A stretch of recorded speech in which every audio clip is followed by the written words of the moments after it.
التخصص بيفرق كتير.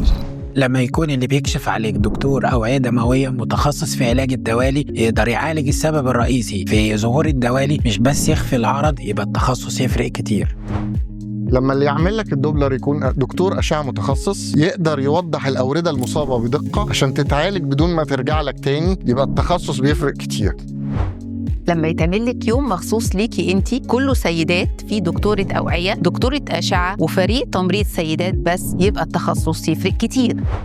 لما يكون رحلتنا في ايفين على مدار 13 سنة قدرنا نعالج أكتر من 16,000 مريض قدروا يكملوا حياتهم بحرية وبأعلى نسب النجاح، يبقى التخصص يفرق كتير. لما كل ده يتم ببروتوكول مخصوص، بروتوكول ايفين، اللي يقدر يضمن ليك ان كل الافرع تقدم نفس الخدمة بنفس الكفاءة بأعلى نسبة امان للمريض، يبقى التخصص يفرق كتير. وده كان السبب إن أول حاجة فكرنا فيها في ايفين هي التخصص، وعلشان كده